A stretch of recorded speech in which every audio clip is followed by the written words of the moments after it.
Everyone, welcome back to my channel. तो आज की इस वीडियो में हम डिस्कस करेंगे ऑल इंडिया बार एग्जामिनेशन के लिए कुछ इम्पोर्टेंट क्वेश्चंस को डिस्कस करेंगे। तो आइए शुरू करते हैं। तो देखिए, फर्स्ट जो क्वेश्चन है वो है section 154 under IT act is कि जो सेक्शन 154 है आईटी एक्ट के अंदर वो क्या है, that is rectification of mistakes. तो आपको सी ऑप्शन पर टिक करना है कि section 154 under IT act is rectification of mistakes. ठीक है, नेक्स्ट जो क्वेश्चन है वो है which of the following is not included in the capital assist under section 2 sub clause 14 of income tax act, कि इनमें से कौन सा इंक्लूड नहीं होता है capital assist under section 2 sub clause 14 of income tax act के अंदर। वो है A and B option, that is any stock in trade and special bearers bonds 1991 issued by central government। तो आपको सी ऑप्शन पर टिक करना है, that is A and B. Next third question है हमारा, वो है the language which is used to be in the arbitral proceedings is decided by, कौन सी लैंग्वेज का यूज किया जाता है आर्बिट्रल प्रोसीडिंग्स में जब डिसाइड की जाती है, decided by parties to decide by mutual understanding. आपको ध्यान रखना है the language which is used in the arbitral proceeding is decided by parties to decide by mutual understanding. तो आपको बी ऑप्शन पर टिक करना है। नेक्स्ट क्वेश्चन है हमारा the arbitral proceeding shall stand terminated, जो आर्बिट्रल प्रोसीडिंग है shall stand terminated on making of the final award by an order of arbitral tribunal when the parties to dispute agrees to terminate proceeding, then all of the above। क्या है? all of the above। Next question है हमारा every award of लोक अदालत is deemed to B, कि जो every award है लोक अदालत का वो deemed to be decree of civil suit. तो आपको सी ऑप्शन पर टिक करना है, that is decree of civil suit. Next question है हमारा the arbitration and conciliation act 1996 section 18 to 27 states that is conducting of arbitral proceedings. तो आपको A option पर टिक करना है, क्या है? The conducting of arbitral proceeding. Next question है हमारा the provision of section 80 of CPC यानी civil procedure code is binding on, कि जो प्रोविजन है सेक्शन 80 का CPC के अंदर is binding on the high court, the court of civil जज, द डिस्ट्रिक्ट जज and all of the above, that all of the above is the right answer of this question। कि यहाँ पर पूछा गया है provision of section 80 of CPC is binding on high court भी होता है, the court of civil judge and the district court, that answer क्या होगा इसका? all of the above। ठीक है, तो आपको डी ऑप्शन पर टिक करना है। नेक्स्ट जो क्वेश्चन है वो है 8th temporary injunction can be granted, temporary injunction can be granted x party. तो आपको बी ऑप्शन पर टिक करना है जब भी ऐसा क्वेश्चन पूछा जाए, temporary injunction can be granted x party. ठीक है, तो बी ऑप्शन पर आपको टिक करना है।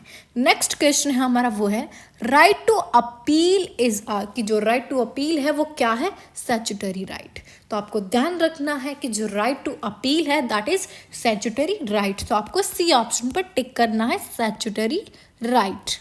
नेक्स्ट क्वेश्चन है हमारा the last amendment to the Indian succession act was made in, कि जो लास्ट अमेंडमेंट हुई थी हमारे इंडियन सक्सेशन एक्ट में वो कब हुई थी? दैट इज इन 2002 में। तो आपको सी ऑप्शन पर टिक करना है, the last amendment to the Indian succession act was made in 2002।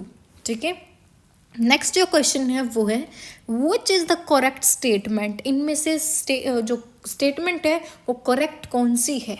वो है there can be a will without a कोडिसिल।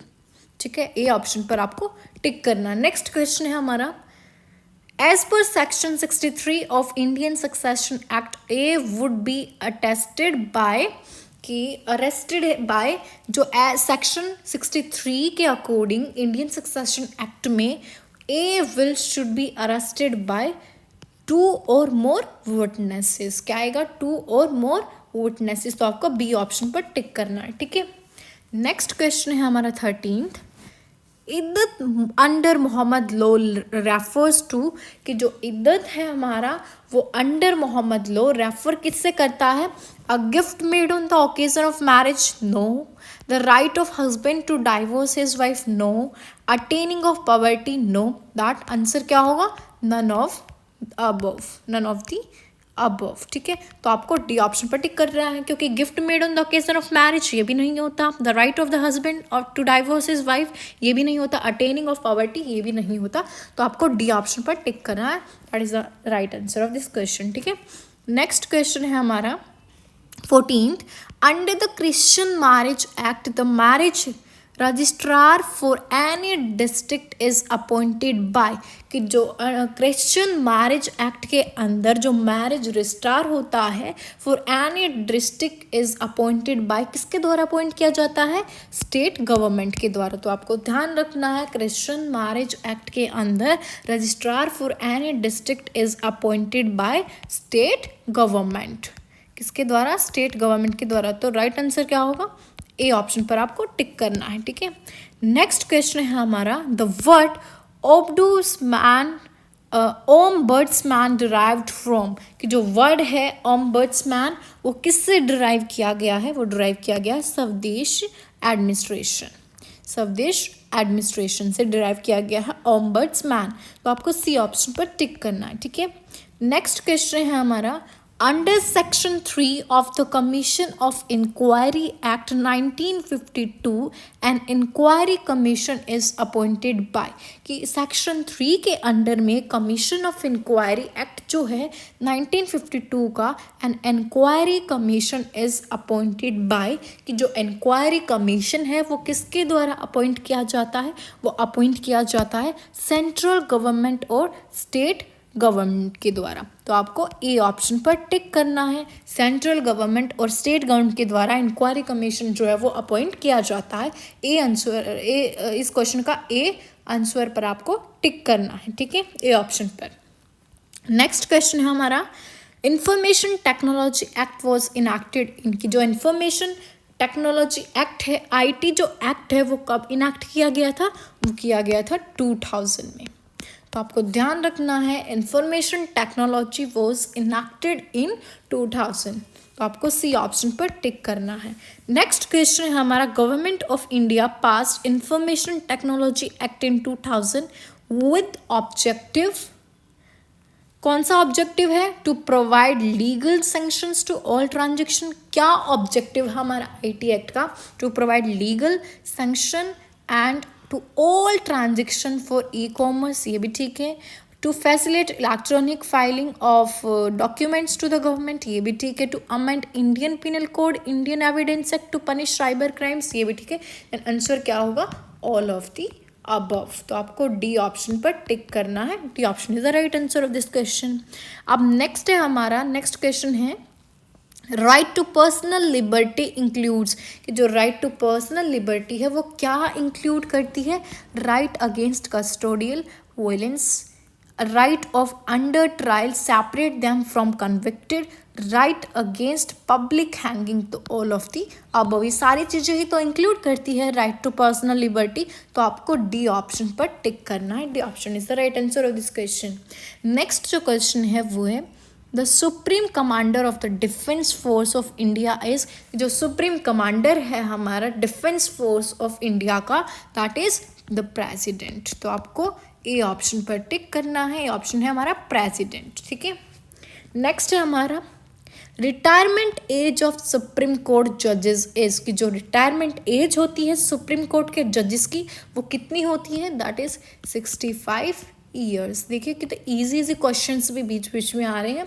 एक जो रिटायरमेंट एज होती है सुप्रीम कोर्ट के जजेस की वो होती है 65 ईयर्स। तो आपको डी ऑप्शन पर टिक करना है। नेक्स्ट नेक्स्ट क्वेश्चन है हमारा, criminal procedure code is a subject of, कि जो क्रिमिनल प्रोसीजर कोड है वो किसका सब्जेक्ट है, दैट इज कॉन्करेंट लिस्ट। किस चीज, कौन सा सब्जेक्ट है वो, दैट इज कॉन्करेंट लिस्ट। तो आपको ए ऑप्शन पर टिक करना है। नेक्स्ट जो क्वेश्चन है वो है, bailable and non bailable offence has been defined in, कि जो बेलेबल और नॉन बेलेबल जो ऑफेंसेस हैं वो किस सेक्शन में डिफाइन कर रखे हैं, वो डिफाइन कर रखे हैं section 2 sub close A of CrPC, यानी क्रिमिनल प्रोसीजर कोड में बेलेबल एंड नॉन बेलेबल जो ऑफेंसेस हैं वो डिफाइन कर रखे हैं under section 2 sub close A of CrPC. तो आपको ए ऑप्शन पर टिक करना है। नेक्स्ट क्वेश्चन है हमारा, under section 21 of CrPC special executive magistrate may be appointed by, कि section 21 of CrPC special executive magistrate may be appointed bye, किसके द्वारा अपॉइंट किए जाते हैं स्पेशल एग्जीक्यूटिव मैजिस्ट्रेट जो होते हैं वो किसके द्वारा अपॉइंट किए जाते हैं, स्टेट गवर्नमेंट के द्वारा। किसके द्वारा, स्टेट गवर्नमेंट के द्वारा। तो आपको डी ऑप्शन पर टिक करना है। नेक्स्ट जो क्वेश्चन है वो है, पुलिस में कैरी आउट पर्सनल सर्च और एन अरेस्टेड पर्सन, कि जो पुलिस है वो मतलब पर्सनल सर्च कब कर सकती है, जब किसी पर्सन को अरेस्ट करती है। तो कौन सा सेक्शन है वो, अंडर सेक्शन 51 ऑफ सीआरपीसी। कौन से सेक्शन के अंदर, under section 51 of CrPC. Police में कैरी आउट पर्सनल सर्च, यहाँ पर पर्सनल सर्च की बात हो रही है on an arrested person, that is in under section 51 of CrPC criminal procedure code. Next question है हमारा, द स्पेशल कोर्ट इज, कि जो स्पेशल कोर्ट है वो क्या है, not subordinate to high court. तो आपको ए ऑप्शन पर टिक करना है। नेक्स्ट क्वेश्चन है, The power under section 159 of CRPC can exercised by magistrate, कब एक्सरसाइज की जा सकती है मैजिस्ट्रेट के द्वारा, under section 159 of CRPC can be exercise by magistrate when the police decide not to investigate the case. कब, जब when the police decide not to investigate the case. तो आपको ए ऑप्शन पर टिक करना है। A option is the right answer of this question. Next question है हमारा 28, statement recorded during investigation under section 161 can be used in trial, कि जो statement record की जाती है इन्वेस्टिगेशन के दौरान under section 161 can be used in trial for contradicting the witness. ये चीज़ आपको ध्यान रखनी है, statement recorded during investigation under section 161 can be used in trial for contradicting the witness. तो आपको ए ऑप्शन पर टिक करना है, ठीक है, contradicting the witness. Next question है हमारा, power of taking cognizance of offence by a magistrate of first class और सेकेंड क्लास इज प्रोवाइडेड, कि जो पावर है taking cognizance of offence by magistrate of first class और second class is provided. क्या provide करती है first class and second class, cognizance offence में क्या प्रोवाइड करती है, वो प्रोवाइड करती है under section 190 of criminal procedure code. किस में, under section 190 of CrPC. Next जो क्वेश्चन है वो है, एडिशन और alteration of charges is provided in CrPC. जो एडिशन और अल्ट्रेशन के चार्जेस हैं वो प्रोवाइड किए जाते हैं कौन से सेक्शन में, सीआरपीसी के section 216, under section 216 of CrPC. Addition और alteration of charges provided in section 216 of CrPC. आपको ध्यान रखना है, इंपॉर्टेंट क्वेश्चन बनता है। नेक्स्ट जो क्वेश्चन है वो है, which section of specific relief act prohibits filing a case against government, कि कौन सा सेक्शन है वो स्पेसिफिक रिलीफ एक्ट का prohibits filing case against the government. किस सेक्शन के अंडर हम जो इस स्पेसिफिक रिलीफ एक्ट में हम केस फाइल कर सकते हैं against the government, that is section 6। कौन से सेक्शन में, सेक्शन 6। देन बी ऑप्शन पर आपको टिक करना है जो कि है सेक्शन 6। नेक्स्ट क्वेश्चन है हमारा, the patent act become a law in, जो पेटेंट एक्ट है वो लॉ कब बना था, वो लॉ बना था 1970 में। Patent act become law in 1970। तो आपको ए ऑप्शन पर टिक करना है। नेक्स्ट क्वेश्चन है हमारा, cheque bouncing case charge under section 138 of negotiable instrument act is trialled by, कि जो चेक बाउंसिंग का केस होता है चार्ज किया जाता है under section 138 of negotiable instrument act is trialled by, किसके द्वारा ट्रायल किया जाता है? मैजिस्ट्रेट कोर्ट के द्वारा। किसके द्वारा? मैजिस्ट्रेट कोर्ट के द्वारा ट्रायल किया जाता है वो। तो आपको सी ऑप्शन पर टिक करना है। नेक्स्ट क्वेश्चन है, the provision of establishing public service commission is made under, जो प्रोविजन है establishing public service commission is made under article 315, किसके अंडर है? आर्टिकल 315। तो आपको बी ऑप्शन पर टिक करना है।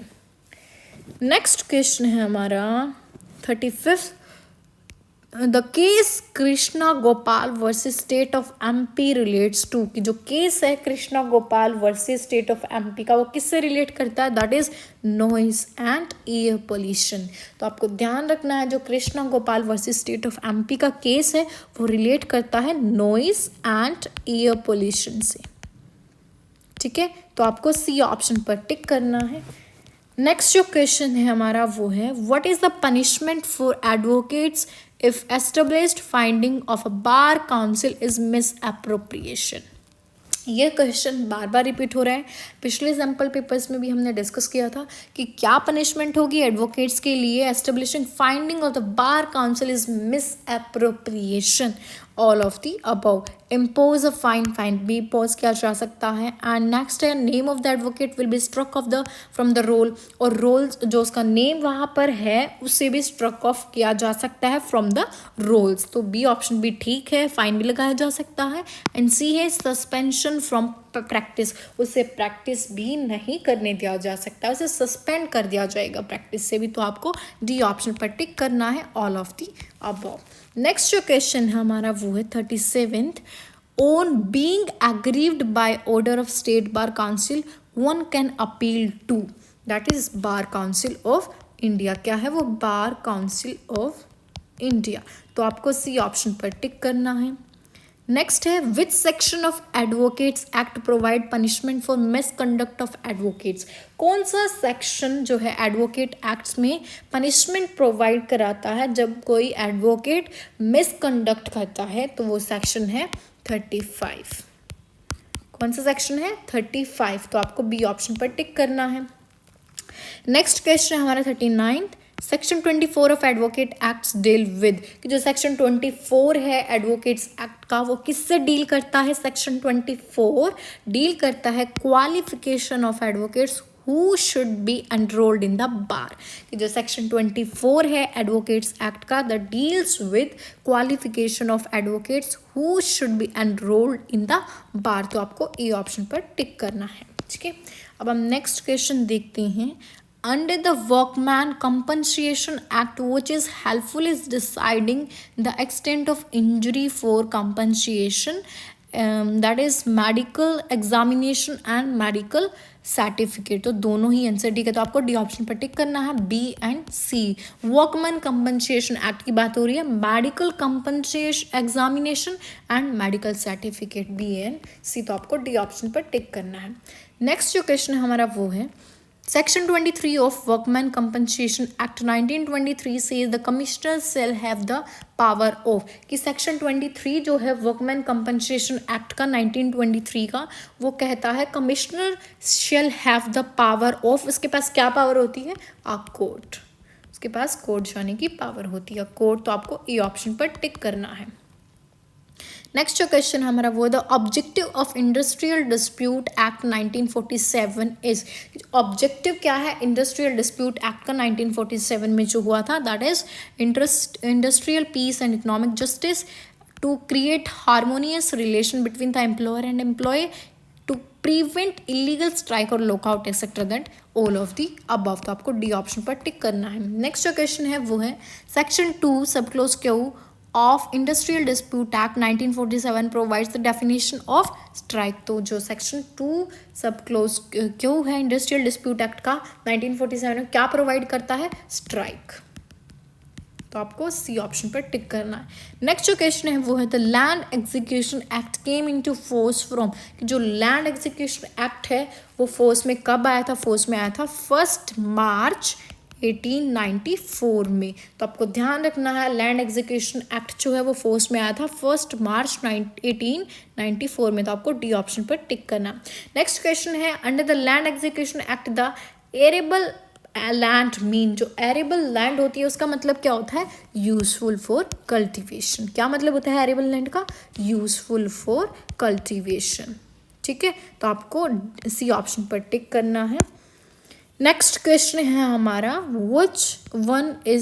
Which one is not fundamental rights, इनमें से फंडामेंटल राइट्स कौन सा नहीं है? राइट टू फ्रीडम ये तो है, राइट टू प्रॉपर्टी नहीं है, तो आपको बी ऑप्शन पर टिक करना है। Right to property is not a fundamental right, क्योंकि हटा दिया गया था।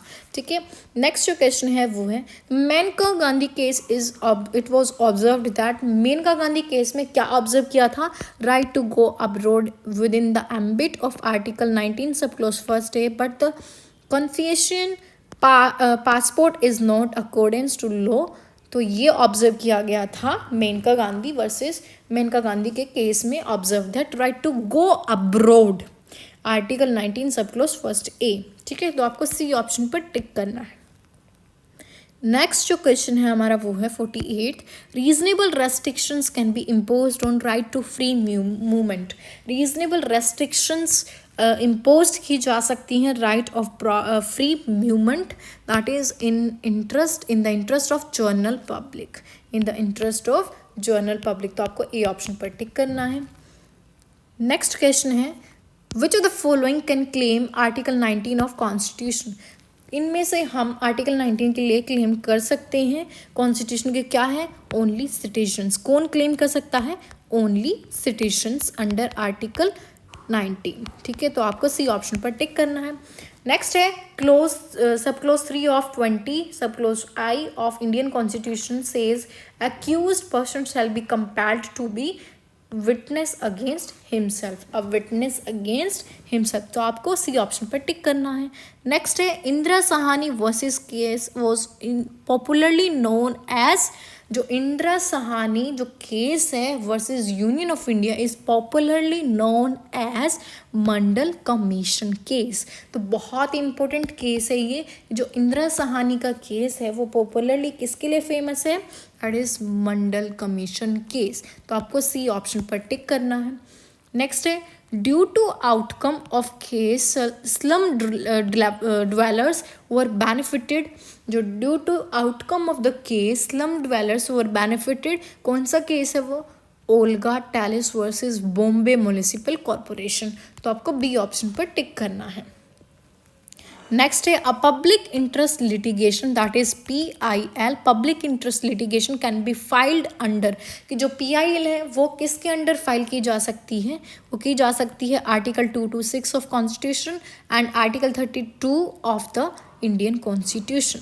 226 and article 32 of Indian Constitution and under section 133 of criminal procedure code, इन दोनों के अंदर जो है PIL फाइल की जा सकती है कॉन्स्टिट्यूशन के 226 में आर्टिकल में और आर्टिकल 32 में और अंडर सेक्शन 133 ऑफ CRPC में। ठीक है, तो आपको ध्यान रखना है सी ऑप्शन पर टिक करना है, बोथ ही एंड बी आर राइट्स।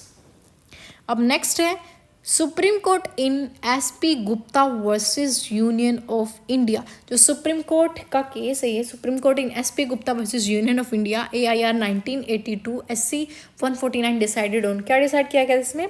जजेस ट्रांसफर। तो आपको सी ऑप्शन पर टिक करना है। नेक्स्ट जो क्वेश्चन है वो है supreme court in a PIL known as Kamalnath case evolved. Supreme court in a PIL known as Kamalnath case evolved public trust doctrine. Supreme Court in a PIL known as Kamalnath case evolved that is public trust doctrine। ठीक है, तो आपको B option पर टिक करना। Next question है हमारा 56 Vishakha versus state of Rajasthan case is related to, जो बहुत इंपॉर्टेंट केस है ये बहुत फेमस भी है। Vishakha versus state of Rajasthan case किससे रिलेटेड है? That is sexual harassment at work place. ठीक है, किससे रिलेटेड है? Sexual harassment act work place से रिलेटेड है ये केस। तो आपको ए ऑप्शन पर टिक करना है। नेक्स्ट जो क्वेश्चन है वो है courts power to award compensation is provided in a specific relief act. Courts provide करता है award compensation provided in specific relief act under कौन सा आर्टिकल है? Under section 21 of specific relief act. Next question है हमारा providing of hand writing is provided in Indian evidence. Providing of handwriting is provided in Indian Evidence Act. कौन सा है? By the opinion of experts and by the evidence of a person who is acquainted with the handwriting. ठीक है, तो आपको A and B option पर टिक करना है, दैट इज D ऑप्शन पर। D option is the right answer of this question. Next question है हमारा section 26 of Indian evidence act provide कि जो सेक्शन 26 है हमारे इंडियन एविडेंस एक्ट का वो क्या प्रोवाइड करता है? वो प्रोवाइड करता है हमें no confession made by a person in police custody is admissible. क्या प्रोवाइड करता है वो? No confession made by a person in police custody is admissible and confession made in the immediate presence of magistrate it admissible। तो वो आपको दोनों options ठीक है, A and B। तो D option is the right answer of this question. Last question है हमारा the term evidence means and includes कि जो एविडेंस जो टर्म है, जो ये टर्म है एविडेंस, ये टर्म का मतलब क्या है और ये क्या इंक्लूड करती है ये आपको बताना है, इंपॉर्टेंट है। Oral evidence yes, documentary evidence yes, electronic records produced for the inspection of the courts, ये भी ठीक है। तो ऑप्शन क्या आएगा? All of the above. ठीक है, तो डी ऑप्शन जो है इसका राइट है कि जो टर्म है एविडेंस उसका मतलब होता है ओरल एविडेंस, डॉक्यूमेंट्री एविडेंस भी हो सकते हैं, इलेक्ट्रॉनिक रिकॉर्ड्स रिकॉर्डेड भी हो सकते हैं, produced for the inspection of the court. तो D option is the right answer of this question. ठीक है, तो गाइस ये थे हमारे आज के कुछ important MCQs, important questions all India बार एग्जामिनेशन के लिए। होप सो आपको वीडियो हेल्पफुल लगी होगी। अगर आपको वीडियो हेल्पफुल लगी then please do like, share and subscribe the channel for more videos. Thank you for watching this video.